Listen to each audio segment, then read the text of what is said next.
ദുബൈയിൽ 636 ബസ്സുകൾ വാങ്ങുന്നതായി RTA. 1.1 million ദിർഹത്തിനാണ് 40 electric ബസ്സുകൾ ഉൾപ്പെടെ 636 ബസ്സുകൾ വാങ്ങുന്നത്.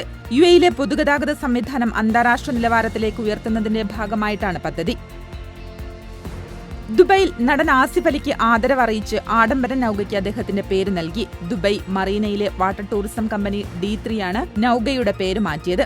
സംഗീത സംവിധായകൻ രമേശ് നാരായണനുമായി ബന്ധപ്പെട്ട വിവാദം ആസിഫ് അലി കൈകാര്യം ചെയ്ത രീതിയോടുള്ള ആദരവായാണിത്.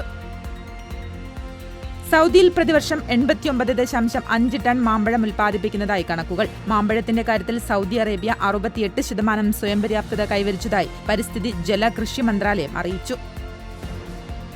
ആഗോളതലത്തിൽ മൈക്രോസോഫ്റ്റ് തകരാറിലായതിനെ തുടർന്ന് കഴിഞ്ഞ 2 ദിവസത്തിനിടെ UAEയിൽ 10 വിമാനങ്ങൾ റദ്ദാക്കിയതായി അധികൃതർ. മൈക്രോസോഫ്റ്റിന്റെ തകരാർ ഏറ്റവും കുറവ് ബാധിച്ച രാജ്യം കൂടിയാണ് UAE.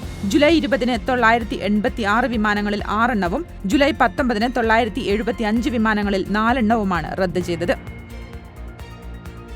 ലോകത്തിലാദ്യ biometric smart travel Abu Dhabi എയർപോർട്ടിൽ ആരംഭിച്ചു. അബുദാബി സായിദ് ഇന്റർനാഷണൽ എയർപോർട്ടിൽ പൗരത്വം, കസ്റ്റംസ്, തുറമുഖ സംരക്ഷണം എന്നീ വകുപ്പുകൾ സഹകരിച്ചാണ് പദ്ധതി നടപ്പാക്കുന്നത്.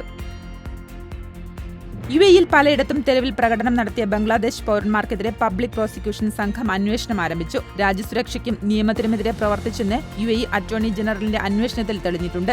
രാജ്യത്ത് താമസിക്കുന്നവർ നിയമങ്ങൾ പാലിക്കണമെന്നും ഇത്തരം പ്രവർത്തികളിൽ ഏർപ്പെടരുതെന്നും attorney general chancellor doctor Hamad Saif Al Shamsi വ്യക്തമാക്കി.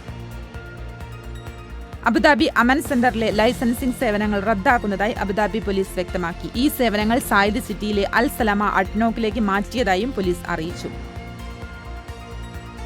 മലപ്പുറത്ത് നിപ്പ സംശയിച്ച ആശുപത്രിയിൽ നിരീക്ഷണത്തിൽ കഴിയുന്ന 7 പേരുടെ സാമ്പിളുകൾ നെഗറ്റീവ്. 6 പേരുടേത് മഞ്ചേരി മെഡിക്കൽ കോളേജിലും ഒരാൾ കോഴിക്കോട് മെഡിക്കൽ കോളേജ് ആശുപത്രിയിലുമാണ് ചികിത്സയിലുള്ളത്. നിപ്പ ബാധിച്ചു മരിച്ച 14 വയസ്സുകാരന്റെ ബന്ധുക്കൾക്കും രോഗലക്ഷണമില്ല. 14കാരന്റെ സമ്പർക്ക പട്ടികയിൽ 330 പേരാണുള്ളത്.